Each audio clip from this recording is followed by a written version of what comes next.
Hello everyone, this Pravir Das from Tutomator और आप सभी का स्वागत है मेरे यूट्यूब चैनल पे। तो बेसिकली हम लोग माया 2020 यानी 2020 का पूरा सीरीज़ बनाने वाले हैं। तो अगर आपने मेरा चैनल सब्सक्राइब नहीं किया तो सब्सक्राइब जरूर कर लीजिए और बेल आइकन को क्लिक करके कर दीजिए ऑल, ताकि जैसे ही मैं कोई भी 2020 का ट्यूटोरियल आपको दूं तो आप लोग के तब सीधा पहुंचे। तो बेसिकली आज का जो टॉपिक है उसमें हम लोग देखने वाले इंटरफेस माया का।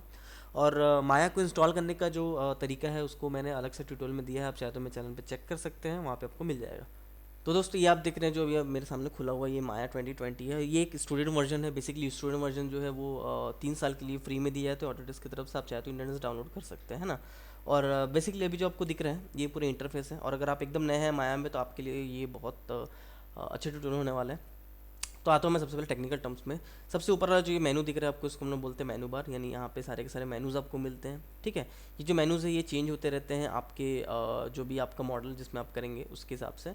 तो यहाँ पे आप देखेंगे छोटा सा एक पैनल जिसमें लिखा हुआ मॉडलिंग। जैसे मैं इस पर क्लिक करता हूँ तो इसके अंदर अलग अलग ऑप्शन है, rigging, animation, effects, rendering and customize. ठीक है, मॉडलिंग का मतलब है जब भी मैं कुछ चीज़ मॉडल करूँगा, कोई चीज़ बनाऊंगा तब मुझे इसको यूज़ करना है। रिगिंग का मतलब है जब भी मैं किसी भी चीज़ को रिग करूँगा, जिसमें हड्डियाँ लगाऊंगा, जिसका ट्यूटोरियल मैंने आगे दिया हुआ है कि कैरेक्टर के लिए बेसिकली रिगिंग यूज़ होता है, और मशीन्स के एनिमेशन के लिए भी रिगिंग यूज़ होता है ना। एनिमेशंस में जैसे क्लिक करूँगा, एनिमेशन से रिलेटेड टूल्स है वो आपको मिल जाएंगे। एफेक्ट्स के मतलब है जैसे कि हेयर हो गए और पार्टिकल्स हो गए, या फिर आप रिजिड बॉडी डायनामिक्स हो गया, सॉफ्ट बॉडी डायनामिक्स हो गया, फ्लूइड हो गया, और पायरोटेक्निक्स यानी फटाके हो गए। तो ये सारी चीज़ें एफेक्ट्स में आती है ना।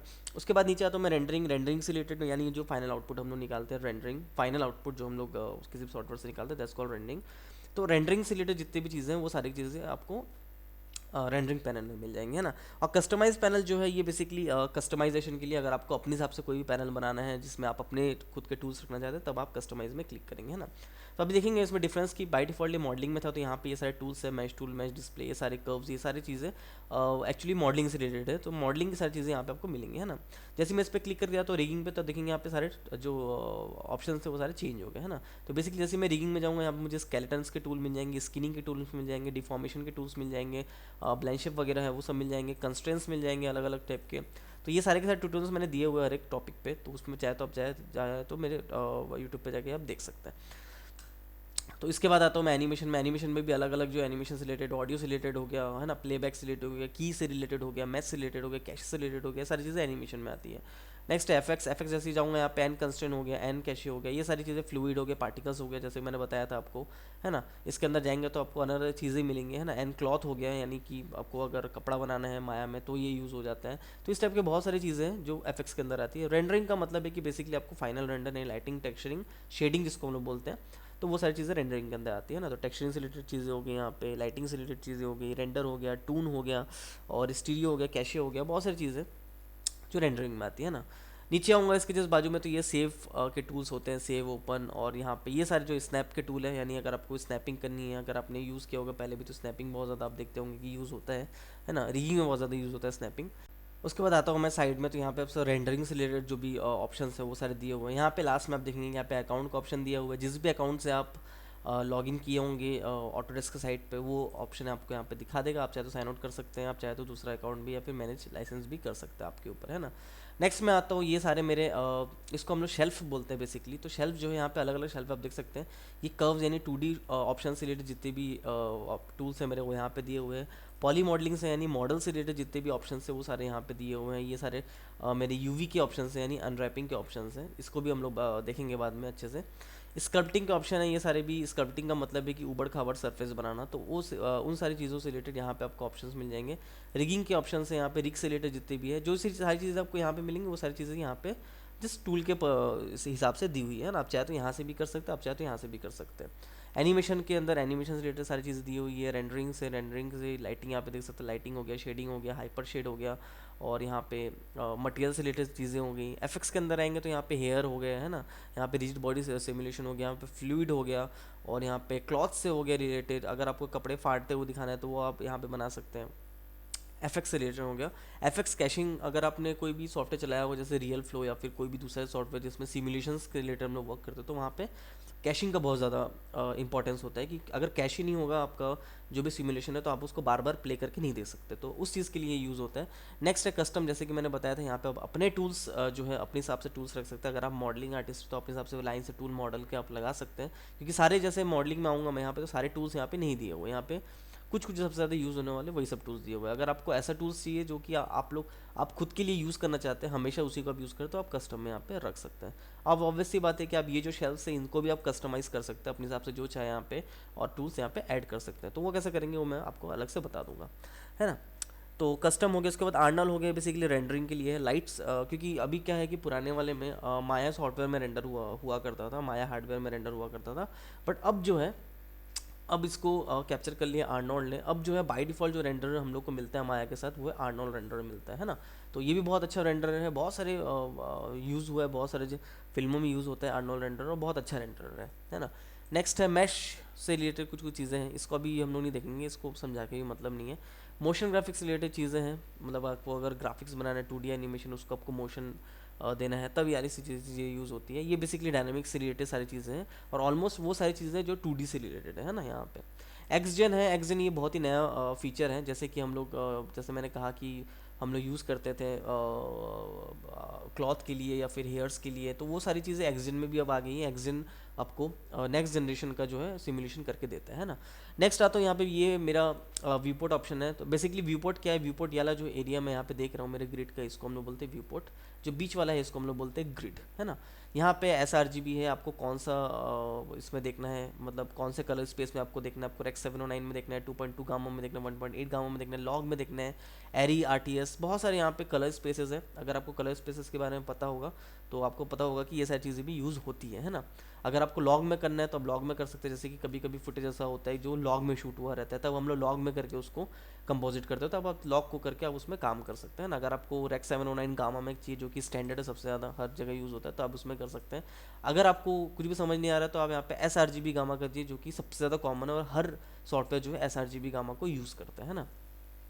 नेक्स्ट आता है यहाँ पे मेरे कैमरा ऑप्शन से कुछ ये मेरे प्रोजेक्शन के ऑप्शन है। अगर मुझे यहाँ पे इमेज लगाना है अपने व्यू पोर्ट में, तब यहाँ पे ये जो छोटा सा ऑप्शन है ये यूज़ होने वाला है।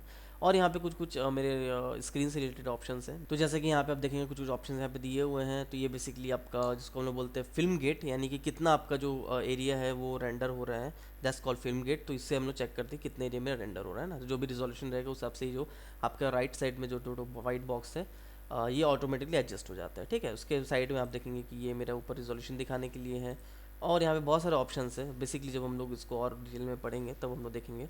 राइट साइड में आता हूँ मैं, यहाँ पे आप देखेंगे कि वर्क स्पेस है, माया क्लासिक, माया मॉडलिंग एक्सपर्ट, अलग अलग। अगर आप मॉडलिंग स्टैंडर्ड है तो क्लिक कर दीजिए, तो मॉडल से रिलेटेड जितने भी ऑप्शन सारे आपके लिए खुल जाएंगे, और यहाँ पे आप मॉडल कर सकते हैं ना। यहाँ पे आएंगे तो माया एक्सपर्ट हो गया, मतलब यहाँ पे सिर्फ और सिर्फ आपको व्यू पोर्ट दिखाएगा, सारे के सारे टूल्स जो है वो आपको स्पेस दबा के यहाँ पे जितने यहाँ से लेने पड़ेंगे, है ना। स्पेस जब आप दबा के रखेंगे यहाँ पे देखेंगे स्टेप से ऑप्शन यहाँ पे आता है, स्पेस दबा के छोड़ देंगे तो यहाँ पे आप देखेंगे कि चारों व्यू पोर्ट खुल गए। तो बेसिकली ये जो 4 व्यू पोर्ट है इसका क्या काम है वो मैं आपको बताऊंगा। वो इसलिए 4 व्यू पोर्ट दिया हुआ है क्योंकि ये जो व्यू पोर्ट है इसको हम लोग बोलते हैं पर्सपेक्टिव व्यू, और जो बाकी सारा है इसको हम लोग बोलते हैं ऑर्थोग्राफिक व्यू, है ना। वो इसलिए यूज़ होता है क्योंकि कभी भी हम लोग कुछ भी ऑब्जेक्ट बनाते हैं तो उसको पर्सपेक्टिव से देख के उसका शेप हम लोग या फिर साइज उसका एकदम एक्जैक्टली मैच नहीं कर सकते। तो यहाँ पे आप देखेंगे कि यहाँ पे जो है अलग अलग यहाँ पे व्यू पोर्ट दिया हुआ है, ये टॉप व्यू है, ये साइड व्यू है, ये लेफ्ट व्यू है, ये राइट व्यू, ऐसे करके अलग अलग 3 व्यू आपको दिया रहता है। आप जब चाहते हैं उसको चेंज भी कर सकते हैं अपने हिसाब से। आप जिस पे भी क्लिक करेंगे वो व्यू पोर्ट आप देखेंगे सिलेक्ट हो जा रहा है, और जिस पे भी क्लिक करके वापस स्पेस दबाऊंगा तो वापस ये वाला व्यू पोर्ट उसमें आ जाएगा ना। आपको वापस से पर्सपेक्टिव में जाना तो पर्सपेक्टिव पे क्लिक कीजिए इन स्पेस, ठीक है। तो यहाँ बहुत सारे अलग अलग चीज़ें हैं, मैं इसको नहीं बताता हूँ, जिसको जिसमें करना है आप उसमें कर सकते हो, बट मैं बोलूँगा माया क्लासिक में कीजिए, ये सबसे बेस्ट वे है ना। अच्छा, इसके नीचे आऊँगा, यहाँ पे ये मेरा चैनल बॉक्स है, यानी जो भी मैं ऑब्जेक्ट लूँगा उसका जो भी चैनल यानी उसके में जैसे कि ट्रांसलेट होगा, यानी उसको मूव करने के लिए जो ऑप्शंस होंगे, उसको रोटेट करने के लिए जो ऑप्शंस होंगे, उसके स्केल करने के लिए जो ऑप्शंस होंगे, वो सारे हमको यहाँ पे चैनल बॉक्स में दिखेंगे, है ना। उसके बाद आऊँगा मैं यहाँ पे मॉडलिंग टूल किट्स, तो मॉडल से रिलेटेड जितने भी चीज़ें वो सारी आपको यहाँ मिलेंगी, जो कि आपको यहाँ से भी मिल सकती है। और आपको आप चाहे तो इसको जब ऐसा करेंगे मॉडलिंग में, तो यहाँ से ये मैश हो गया, मैश एडिट, मैश टूल्स, बहुत सारे वो सारी चीज़ें ऑलमोस्ट सेम है ना। नीचे आऊँगा मैं एट्रीब्यूट एडिटर, तो बेसिकली यहाँ पे जैसे कोई भी मटेरियल के जो एट्रीब्यूट्स है ना, यानी उसका रेंडरिंग टाइप कैसा होगा, क्या वायर रेंडर होगा या फिर वो कैसा रेंडरिंग होगी उसकी, कैसी उसकी लाइटिंग होगी, कैसी उसकी शेडिंग होगी, कैसे उसके मटेरियल्स होंगे, वो सारी चीज़ें हम लोग यहाँ एट्रीब्यूट एडिटर में देखते हैं ना। लेफ्ट साइड में ये मेरे टूल्स है, कुछ कुछ एसेंशियल टूल्स है, ऊपर के 2-3 ठोक 4 ठोक, और ये जो टूल्स है आप ये बदलते रहता है। जब जब आप टूल्स यूज़ करते रहेंगे यहाँ पे टूल्स यहाँ पे बदलते रहेंगे। जो भी आपका लास्ट टूल होगा वो नीचे पे आ जाएगा, फिर जब आपने कोई दूसरा टूल यूज़ किया तो फिर से वो रिप्लेस होगी, नीचे आ जाएगा। तो सबसे पहला जो टूल है वो है मेरा सिलेक्शन टूल, और इसके नीचे जो है ये सारे मेरे ख्याल से सर्कुलर सिलेक्शन टूल है, ये पेंट टूल है, ये मूव टूल है, ये रोटेट टूल है, और ये स्केल टूल है। तो नीचे आता हूँ मैं, और यहाँ पे है, इसको हम लोग बोलते हैं टाइमलाइन, यानी जो भी आपका जो एनिमेशन होगा वो इसी टाइमलाइन पे होगा। आपको फ्रेम्स यहाँ पे दिए हुए हैं 1, 5, 10, 15, 20, 25, 30, इस टाइप से जितना चाहे आप उतना फ्रेम कर सकते हैं। अगर आपको फ्रेम बढ़ाना है तो यहाँ से आप क्लिक करके फ्रेम को बढ़ा भी सकते हैं, बट ये सिर्फ उसी लिमिट तक जाएगा जिस लिमिट में ये होगा। अगर इसको आप 2000 कर देंगे तो इसका लिमिट जो है वो 2000 होगा। जैसे आप एंटर करेंगे आप देखेंगे कि ये वापस छोटा हो गया, इसको आप छोटा करके कर सकते हैं। अब इसका फ़ायदा क्या है कि आपको जैसे 2000 फ्रेम आपको हो गया, बट आपको काम सिर्फ 800 से 850 फ्रेम के बीच में करना है ना। तो आपको क्या करना पड़ेगा, यहाँ पे जाना पड़ेगा, यहाँ पे को डालना पड़ेगा 850, और यहाँ पे डालना पड़ेगा, यहाँ पे आप डाल दीजिए 800, और यहाँ डाल दीजिए 850, है ना, सेम यहाँ पे 850। तो ये रेंज है, कितना रेंज से कितने रेंज में आपको काम करना है। और यहाँ पे आप देखेंगे कि 800 फ्रेम से लेके 850 फ्रेम तक यहाँ पे मैं काम कर रहा हूँ, है ना। यहाँ पे प्ले पॉज के ऑप्शन है सारे की, ये फॉरवर्ड प्ले है, ये बैकवर्ड प्ले है, जस्ट उल्टा आपको एनिमेशन प्ले करना है। तो ये नेक्स्ट की फ्रेम, ये प्रीवियस की फ्रेम, ये नेक्स्ट की फ्रेम, ये हो गया लास्ट, ये हो गया लास्ट, मतलब ये फर्स्ट फ्रेम, ये लास्ट फ्रेम, है ना। तो इस टाइप से बहुत सारे अलग अलग यहाँ पे ऑप्शंस दिए हुए हैं, है ना। और यहाँ पे मेल स्क्रिप्ट्स के लिए यूज़ होता है। अगर आपको मेल स्क्रिप्टिंग आती है तो आप यहाँ पे यूज़ कर सकते हैं। माया में 2 टाइप की स्क्रिप्टिंग यूज़ होती है, MEL scripting and Python scripting. अगर दोनों आपको आते हैं तो बहुत अच्छा बात है। ये जो है आपका ये आउटपुट विंडो है, मतलब जो भी आप करेंगे, है ना, अगर उसमें कुछ एरर आ रहा है, जैसे कि आप कोई भी टूल यूज़ कर रहे हैं और वो टूल ढंग से वहाँ पे काम नहीं करेगा, तो यहाँ पे एरर आपको दिखा देगा कि ये एरर की वजह से ये टूल काम नहीं कर रहा है ना। अगर आपका रिजल्ट सही है तो यहाँ पे या तो 1 या तो 0 लिख के आएगा, ठीक है। तो बेसिकली दोस्तों ये मेरा इंटरफेस का ट्यूटोरियल था ऑटोडेस्क माया। नेक्स्ट ट्यूटोरियल में हम लोग देखेंगे कि सॉफ्टवेयर को हम लोग आगे कैसे देख सकते हैं। तो दोस्तों अगर आपने अभी तक मेरा यूट्यूब चैनल सब्सक्राइब नहीं किया है तो जाके तुरंत सब्सक्राइब कर दीजिए और बेल आइकन को क्लिक करके कर दीजिए ऑल। आप चाहे तो मेरा फेसबुक पेज को लाइक कर सकते हैं, सेम नाम से ट्यूटोमेटर, और उसी तरह से ट्विटर पे भी मेरा अकाउंट है ट्यूटोमेटर, उसको भी जाके आप फॉलो कर लीजिए। इससे क्या होगा, जैसे कि मैं कोई भी ट्यूटोरियल आप लोगों के लिए लाऊंगा तो वो सीधा किसी न किसी वे से आप तक पहुंच जाएगा। तो दोस्तों आपको मेरा ट्यूटोरियल कैसा लगा मुझे कमेंट बॉक्स में जाकर ज़रूर बताइएगा। और अगर आपको कोई भी सब्जेक्ट पर पेड ट्यूटोरियल चाहिए तो आप मुझे मेल कर सकते हैं, डिस्क्रिप्शन में मेरा मेल आईडी दिया हुआ है। So thank you for this time, this Pravidas signing of.